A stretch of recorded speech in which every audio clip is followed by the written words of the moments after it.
at the news, the federal government will today resume dialogue with the National Union of Petroleum and Natural Gas Workers and the Dangote Group after an earlier deadlock. Minister of Labour and Employment Mohammed Maigari Dingyadi says while major issues have been resolved, discussions will continue to address the few outstanding concerns. Important. What we are discussing today is very, very important to the peace, stability of our dear country and our economy. Oil industry is not a sector that we play with.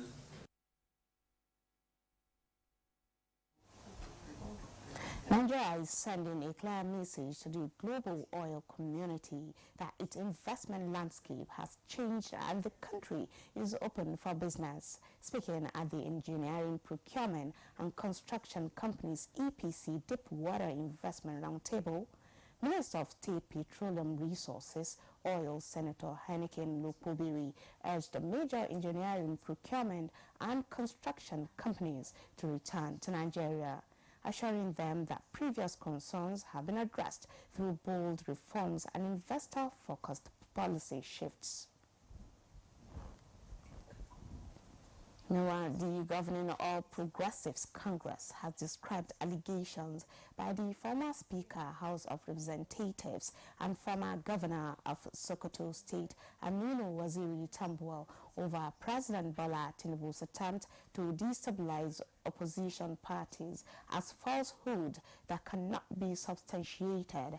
In a statement signed by its National Publicity Secretary, Felix Muka, said Tambuwal's appearance on Channels TV News and his disparaging posture on the president and the governing party does not define his status as a one-time number 4 citizen of Nigeria whose conduct should be exemplary and exceptional. He urged him and his cronies in the African Democratic Congress to fix their internal crisis and face charges of movement of monies by the anti-graft agencies and stop distracting Nigerians with baseless and unfounded claims just to seek for undeserving sympathies of the Nigerian people. Examination cheats are getting more sophisticated, exploiting technology to beat Nigeria's admission system. A fresh report by the Special Committee on Examination Infractions set up by the Joint Admissions and Matriculation Board has exposed over 4,000 cases of finger blending and nearly 200 instances of AI-assisted impersonation during the 2025 Unified Tertiary Matriculation Examination. The findings were presented to JAMB Registrar Professor Ishaq Oluyede by the committee chairman Dr. Jack Epeli, who describes the trend as a dangerous assault on meritocracy in admissions.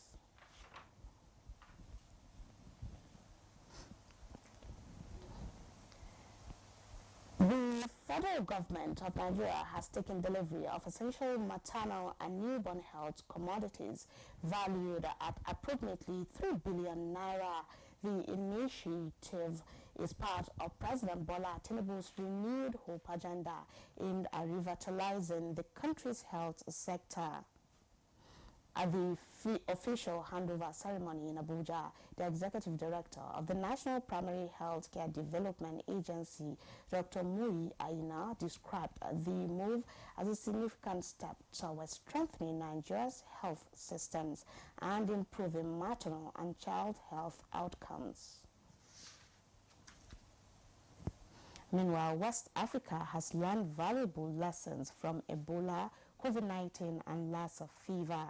But Lassa fever has proved to be a recurring disease in this sub-region, threatening ECOWAS health security priorities, turning those lessons into infectious disease control into action for curtailing the spread of Lassa fever is a major concern for experts at the regional conference in Abidjan, Cote d'Ivoire.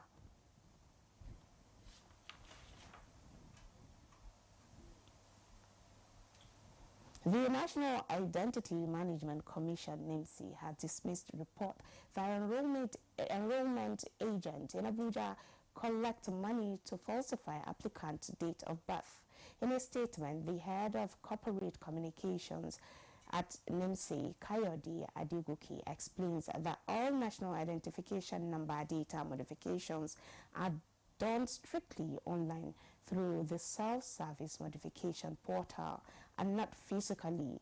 The statement stresses that NIMC has no agent for data changes and operates a zero-tolerance policy against extortion, falsification, or unethical practices. Adegoke urges the public to follow approved processes with official guidelines and fees and to report any misconduct through the Commission's complaint channels, while reassuring that the integrity of the National Identity Database remains secure.